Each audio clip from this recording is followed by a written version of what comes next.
How's it going, Giants fans? My name is Alex with my co-host here, Anthony Rivardo. Another day of training camp has gone past and a big fight today. So we'll discuss the big fight between John Feliciano, who looked like he got sniped. Really funny picture of him on the ground being dragged away from Cam Brown. Interesting situation where offensive line coach Bobby Johnson actually pushes Cam Brown and gets into it. Really weird from a coach. I don't know if I agree with that. We'll discuss that, a little bit. Daniel Jones had a really bad day. He's strung together a couple of pretty poor performances in training camp the last week and a half or so. Was really inaccurate. Had 2 interceptions. Both of them were really bad at overthrow on both ends. Xavier McKinney showed out. He looks really good today. He looks like he's on par for an all-pro level season. So there's a couple of main takeaways. The offense just did not look good. So, we'll discuss that. If it's worrying us, our thoughts. And then the defensive side, which has been stout. Honestly, they've looked phenomenal. So I'm excited to see them on Thursday during the first preseason game, Anthony. But before we dive into the good stuff and some of the bad stuff, how you doing today, my friend? I'm doing great, man. Very interesting day of practice. The big brawl. John Feliciano getting sniped. Bobby Johnson getting into it with a player. Very interesting situation. Definitely making the rounds on Giants Twitter. And of course, viral video of Daniel Jones throwing a very inaccurate pass on the sideline at FanFest has also made its way around the Twitter sphere, which I do want to touch on a little bit and talk about why maybe that wasn't the worst throw of all time, like everybody's pretending that it is. But again, interesting day of practice, not too much going on. Tyrod Taylor did take a snap with the first team. 1 snap, that's it, but a little interesting there. We were discussing a couple days ago how maybe Tyrod Taylor can make his way into the first team lineup at some point this offseason if Daniel Jones doesn't start to improve. So not sure if we want to buy into that or read into it too much, but again, another thing is Azeez Ojulari working his way back. That's super important. So seems like it was a productive day of practice for the Giants. Training camp is almost running its way to the end. We've got preseason right here. It's only in a few days. Super excited for that. I think now is roster construction time. This is the time for the depth chart to really take shape. And Brian Daboll even said that everybody is going to play in the preseason. He kind of said that he's not resting anybody. There aren't going to be any players that don't play in the preseason. Everyone will at least get a snap or two. So I think that's really interesting stuff as well. So again, super excited to discuss today's practice and also look ahead to a few days from now for the first preseason game. Absolutely. So let's dive into Daniel Jones right now. The poor performance, that viral video that's going around showing that awful pass to the sideline during FanFest. Let's start with that because I agree with you. I think that was more of an implication of Kenny Golladay not being conditioned and not running a good route than it was Daniel Jones. And Phil Simms actually hopped on Twitter and quote tweeted it and said that was not Daniel Jones's fault. He was throwing that ball away. It was very clear that ball was going to be intercepted. That ball was going to be incomplete. Clearly, they were trying to get the ball to Kenny Golladay. And that route from him was god awful. Like, you could not have scripted a worse hook route. I don't even know what to say. If he's running that type of route come the regular season, we are in deep trouble, my friends. That is not what you want to be seeing, the type of effort from the guy you're paying $17 million. Even if it's freaking FanFest, I want to see more effort. You're being paid $17 million.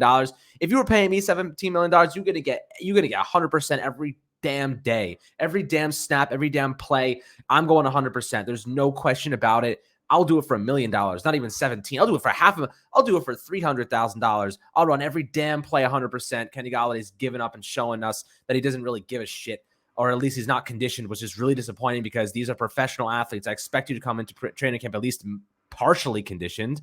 So, what are your thoughts about that? I don't really blame Daniel Jones so much for that. I think it was more of a throwaway, and Kenny Golladay just did not look interested in even trying to make an attempt at that pass. I don't think it was the best throw by any means. I don't think that the placement of it was good. I think it could have been better. He didn't need to lead him that far away, but he could not put that on the shoulder of Kenny Golladay. If he puts that on the shoulder of Kenny Golladay, Golladay got zero separation on that play. He was blanketed. He was covered. And you could also make the argument maybe Daniel Jones should have moved to the second read or the third read, stand in the pocket, not be a one-read quarterback. That's a fair and valid criticism. But to call this just terrible throw, super inaccurate, nowhere close to the target, that's not true because the target was supposed to be like 2 yards away from Kenny Golladay, and it was probably only an extra yard, 3 yards away from Kenny Golladay. So really think about it from that perspective. It wasn't that far off the mark. Kenny Golladay was just out of position. He wasn't in the right spot. He did run a curl route. We hate curl routes because of Jason Garrett. Gives us PTSD. Maybe Kenny Golladay still just hates curl routes and doesn't want to run them anymore. Maybe that's part of this. Maybe it's also just because it was FanFest. It was a scrimmage. Kenny Golladay didn't want to cut too hard on the MetLife turf and potentially tear something. I know that's definitely a concern for some players out there. They don't like to go too hard during training camp scrimmages or during the preseason. But, of course, we got to make the point. Kenny Galladay needs to show effort. That was a lack of effort on that play. That was poor effort from Kenny Galladay. Also, keep in mind, because it's a scrimmage, they might have told Daniel Jones, throw this to Kenny Galladay no matter what.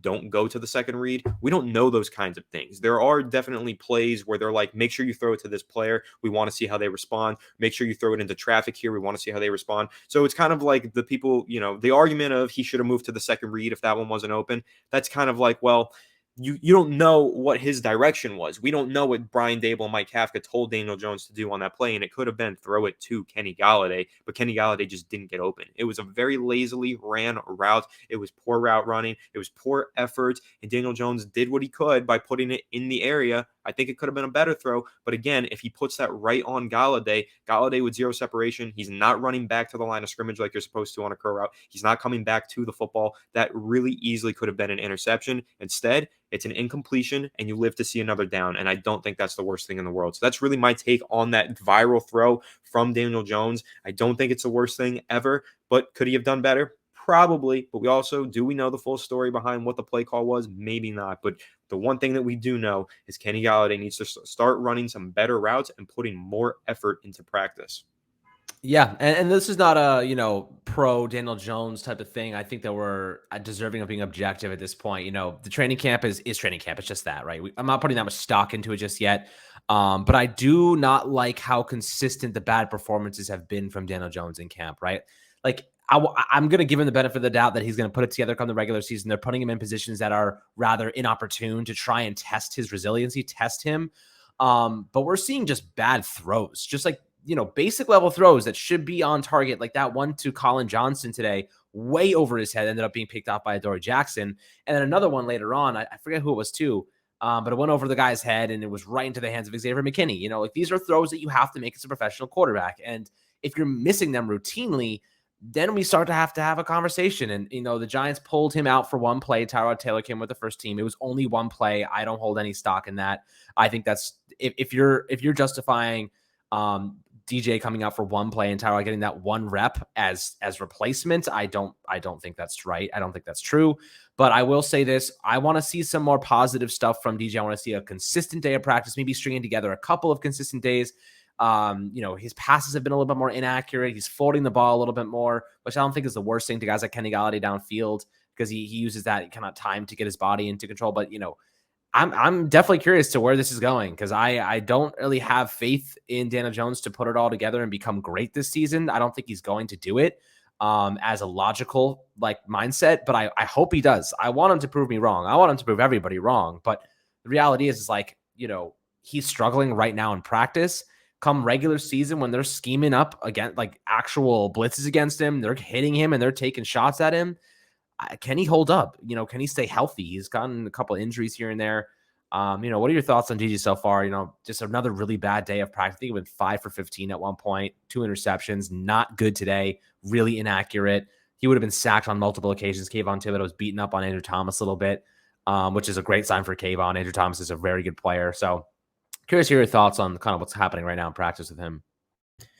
I mean, I'm concerned, right? That's my main thought. I'm very concerned for Daniel Jones. The performances all throughout training camp have been very inconsistent. Yeah, he had a practice a few days ago where I think he only had 2 incompletions and they were both drops, and he led 2 75-yard drives. That's the stuff I love to hear, but that's the stuff I hear pretty seldom, right? I don't hear that every day. It's not like, wow, another great day of practice for the Giants offense. Daniel Jones was on fire again. It's more like another bad day of practice for the Giants offense. Daniel Jones looked like a backup level quarterback again. That's what I'm hearing too much of, and that's super concerning. I have faith in Daniel Jones because I need to for my mental sanity. I need him to succeed. I need the Giants to be good in order to be happy. So I'm going to put my faith in Daniel Jones, but I'm not putting stock into Daniel Jones because truly, if I'm an unbiased man, I do not fully believe in him to be a franchise quarterback, and I don't think that he will be, but I'm really hoping that he proves me wrong, as all Giants fans should be. You can hate Daniel Jones with everything inside of you, but you need to hope that you are wrong. And I hope that I'm wrong about Daniel Jones. I really hope that he ends up turning it around this year with Brian Dable, with Mike Kafka, and becoming a franchise quarterback. If I had to be a betting man, I'm betting that the Giants are drafting a quarterback in the 2023 NFL draft right there in the first round. That's my bet. But for now, I just need to remain patient with Daniel Jones. And I think that's what we all need to do. Let's keep in mind this is against Wink Martindale's practice defense. This is practice. There are plays where he's told to throw it up into traffic. There are plays where he's told to take the bad read. So you got to keep all of that in mind. We don't know the full story of every single play. But what will matter is when we get into the preseason, this upcoming game on Thursday. Again, Daniel Jones is playing so poorly. We talked about it. And we said maybe the Giants shouldn't play some of their starters. I've been saying Daniel Jones needs to play because we're hearing that he's not playing well in practice. So he needs live game reps. Whether it's exhibition game reps or not, he needs those reps. He needs to play in this preseason. And I think that he should at least get like a quarter of play on Thursday. I'm really hoping that the Giants put him out there for a good portion of time just to get him ready for the regular season. If he ends up lighting it up in the preseason, are we going to care anymore about these practices and training camp? No, absolutely not. If he ends up lighting it up and he looks like a star quarterback, we're going to go into the regular season and say, let's hope he can build on that preseason. We're not going to be like, wow, he had such a bad training camp 3 weeks ago, 4 weeks ago. I don't think that he's going to be a good guy, a good quarterback for the Giants this season. We need to see what he does in the preseason. That's kind of the make or break right now for Daniel Jones before we get to the regular season. But let's say, Alex, I want to know your opinion. If Daniel Jones just looks god awful all throughout the preseason, just throwing interceptions left and right, inaccurate, not making good decisions, and for some reason Tyrod Taylor goes out there and just throwing touchdowns and looks like a stud, are you considering making the quarterback change come week 1? No. And the reason is if Daniel Jones sucks, we end up with CJ Stroud or Bryce Young. Like, look, I want him to be either very good or absolute shit. Okay. I do not want to be in a position where Daniel Jones has an average quarterback season and we are now with the 15th overall pick and we are screwed because we can't go after one of those good quarterbacks since we're giving up monstrous amount of draft capital. And then maybe we're like, oh, maybe we just roll with DJ again, pay him and see if he can, kind of mount more progression on top of it. I hope he's either awful or he's amazing because, best case scenario, we extend him and he takes a huge step forward and we have our quarterback for the future. And then worst case scenario, which is also not the worst case, you end up with Bryce Young or CJ Stroud. And I'm not advocating for tanking right now at all. What I'm saying is I just hope we're not stuck in this purgatory in the middle of the draft pack and we have no idea what's happening here. I'm never for losing on purpose, but if Daniel Jones is going to suck, might as well suck it up, So this is the reality that we're in right now. I don't know what's going to happen. I'm very curious to see Daniel Jones' progression if he makes any at all. This is his third offense in 3 years. It takes a long time for guys to adjust to different offenses. Like look at Josh Allen with the Bills. It took him 3 years to become as good as he is now. Like we're talking about. And some people will argue, Daniel Jones isn't a rookie. He can adjust to the offense more fluidly. He can make those changes more efficiently. I'm like, can he actually do that? Because from my perspective, he's gotten worse every single year he's been the Giants quarterback. How has he gotten better in ways that will promote? The only thing that he's gotten better in is protecting the football gradually, but everything else, he still stares down receivers. He still doesn't have great pocket awareness. He still makes bad decisions.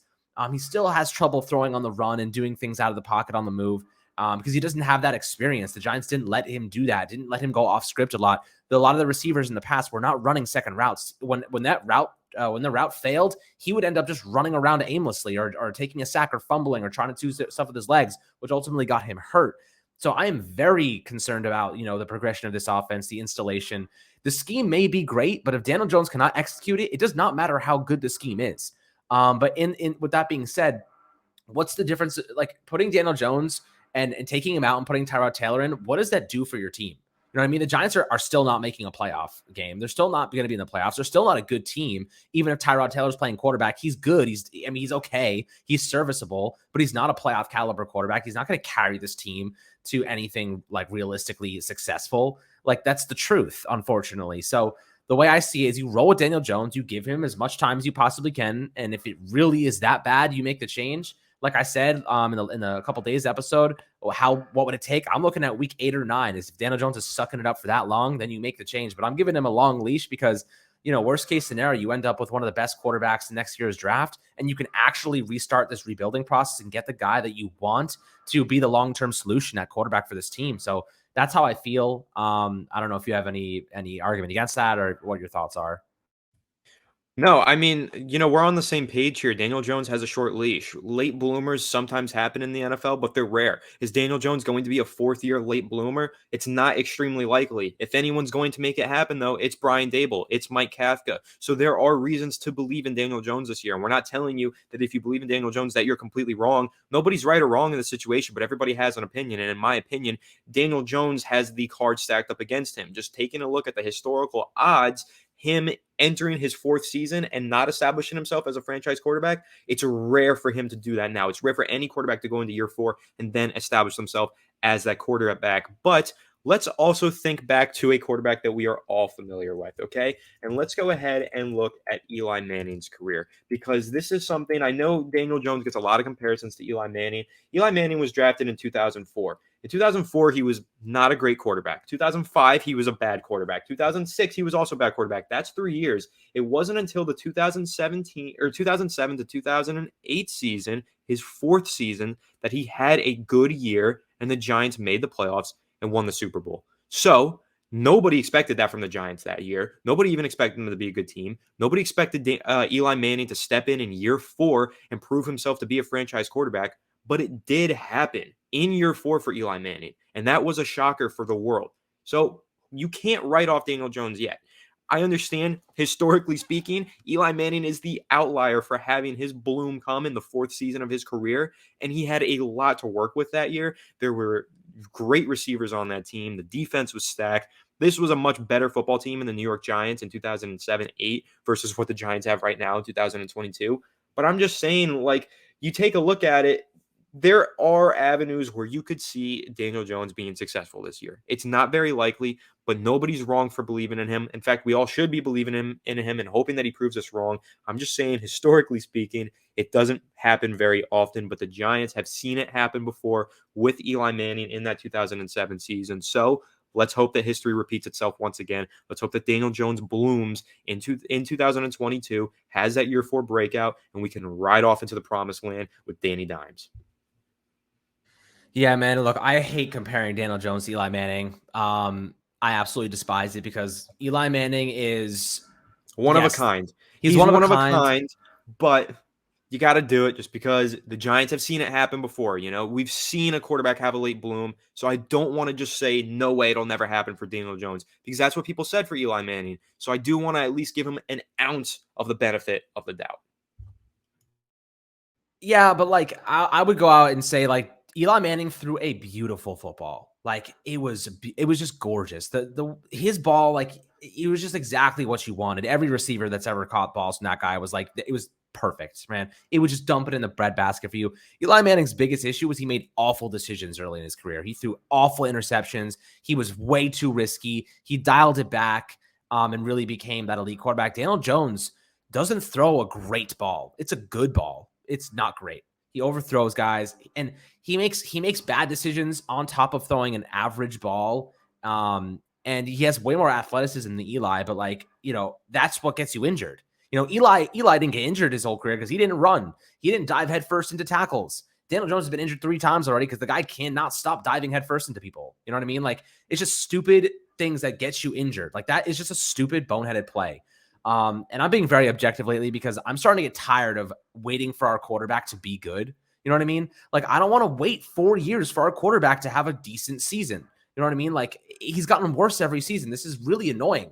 We're trying to put together a team here, and now we know that the chances are he's not going to be very good, and we're just going to waste another year watching this team flounder until we restart the rookie window again with a quarterback, and then we have to wait another 2 years for that guy to be ready. So it's like I'm just annoyed because I know this process is not going to be quick. It's not going to be an easy fix as much as we want it to be.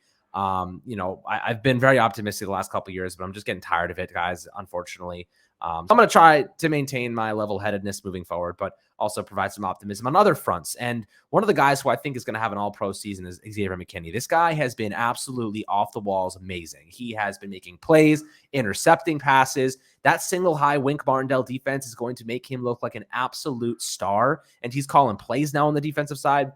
I mean, he had an interception today that he was actually backtracking the opposite way, baited Daniel Jones into making a throw that Daniel Jones should not have made. And his reaction timing and speed, he laser beamed it over to the ball and picked it off. I mean, Xavier McKinney's in line for probably one of the best safety years we've seen in a very long time. I can't even recall a safety that the Giants have had that may replicate what we're going to see this year from Xavier McKinney. I'm that confident he's going to be that good. But what are your thoughts on X? A little bit more of a better note. Also, Kayvon Thibodeau has been absolutely dominating as a pass rusher off the edge, killing Evan Neal, killing Andrew Thomas. His 1v1 battles have been just tremendous. I'll stand by this as well, this take that Azeez Ojulari and Kayvon Thibodeau could be one of the most dynamic, really solid pass rush duos in football after this season. I think they're going to be considered that. So I'm excited to see these guys. What are your thoughts? I mean, my thoughts are kind of similar to yours, man. I can't wait to watch Xavier McKinney play this year. You know that I'm a huge Xavier McKinney fan. I believe that he can be a Pro Bowl, maybe even all-pro level safety this upcoming season. I think this is going to be a major breakout year for him. I can't wait to watch him get on the field. He's making plays at practice. He's calling plays now. He's got the green dot, which I think is super exciting for him. He looked like a stud last year. I only think he's going to get better this year. So I can't wait to watch Xavier McKinney, man. I'm super excited, and I feel the same way for Kayvon Thibodeau. In fact, I'm actually going on NFLshop.com right now, and I'm buying my Kayvon Thibodeau jersey because I got a little bit of a sale going on. So I think I'm going to go ahead and get the classic, the new throwback jersey, because, man, that jersey is just so clean. I can't wait to watch the Giants play in that jersey. It's going to be a really great time. Hopefully they win in that jersey, and it's not cursed like the Color Rush, because they keep losing in the freaking Color Rush jerseys. They just can't buy a goddamn win when they wear the Color Rush jerseys. I hope this isn't the case with the classic jerseys. Really need to see the Giants win some games this year, again, for my mental sanity. But again, talking about Kayvon Thibodeau, he's been in the backfield a lot lately. He's been wreaking havoc on every offensive tackle that he lines up against at Giants practice. And I think that, we've all been saying it. He is a defensive rookie of the year candidate. I still stand by that. I think that's very accurate. I think he has a great shot at being a defensive rookie of the year candidate or even winning the award. So I can't wait to watch Kayvon Thibodeau play. I'm assuming he's going to play probably a decent amount of playing time on Thursday night against the Patriots in this preseason game. And listen, he's one of the players that I'm keying in on the most. I'm very excited to watch him play. I want to see how he performs his first time fully up in the pads against NFL opponents. And again, I'm just super excited to watch Kayvon Thibodeau and Xavier McKinney take the field in 2022. Yeah, me too. So the last thing of today's video is a huge fight that occurred. Cam Brown, John Feliciano. So essentially this is how it started. Saquon Barkley absolutely demolished, trucked Aaron Robinson, and the defense decided to shoot back. Cam Brown ends up throwing haymakers at John Feliciano. John Feliciano obviously returns the favor. Coach Bobby Brown runs in, pushes Cam Brown, and there's a big brawl. Kenny Galladay is seen walking away like, I don't give a shit. This is ridiculous, and does not show any passion at all. He honestly does not look like he wants to be around the team. Just from his body language, do I know that for a fact? Absolutely not. Just looking at his body language and the way he's been kind of reacting to things and the lack of effort at times definitely stands out in my opinion. But, I don't think it's a good look that Bobby Johnson ran in and pushed one of their own players. I think that coaches doing that is unacceptable. I don't think that that's something that we should. Hopefully, it wasn't as bad as it was, but that's what some beat writers were saying. So, definitely a little bit concerning on that end. I don't really like to see that. Throwing haymakers. There's been a lot of fights in this Giants team lately. I don't really care about them. Camp fights are natural, aggressiveness, competitive nature. It happens. But what are your thoughts about that and Bobby Johnson kind of getting involved there?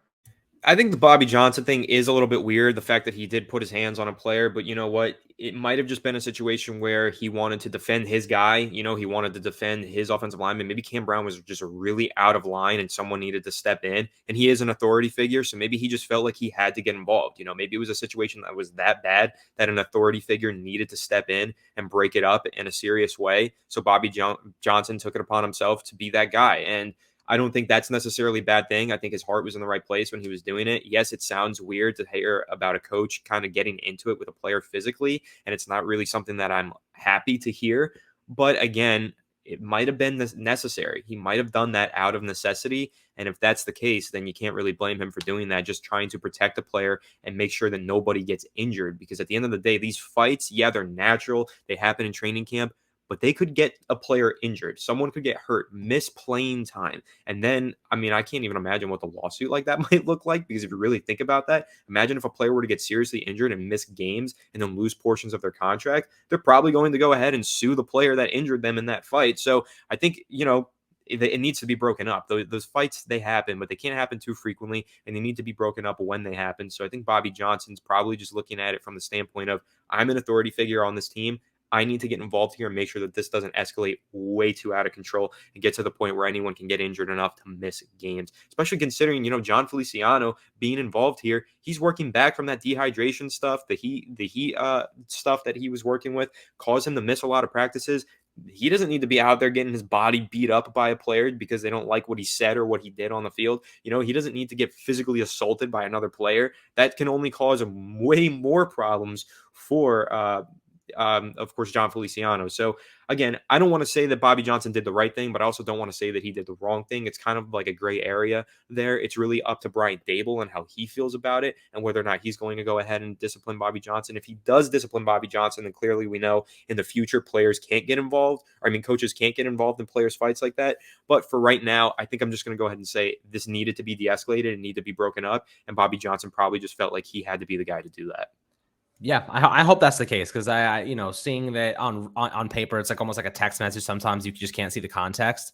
So I do hope that that's true, and then that he was just trying to more or less break it up and it pushed him out of the way to get him away from John Feliciano. That would be a lot more appropriate rather than him getting involved in a fight like that. So hopefully that's clarified and, things are all okay on that end. And of course, fights happen. It is what it is. So we'll move past it and I'm sure they'll make up and it'll be fine. Just heat of the moment type of stuff. But guys, that's pretty much wraps up the episode. More of the main takeaways being Daniel Jones has struggled consistently over the past couple of days. And we need to start seeing a little bit better from him. Just better passes on basic stuff. Then Kenny Golladay would like to see a little bit more effort, but a couple of standout guys. The defense has been kicking ass. I'm very excited to watch this defense at the very least. I once again think that this defense is going to be very, very fun to watch. Aggressive, totally polarizing, unit compared to last year's bend, don't break approach. But we'd love to hear your guys' thoughts as always on our takes below in the YouTube comment section. Hope you guys enjoyed the video. Make sure to like and subscribe as always. And we'll catch you guys on the next Fireside Giants episode.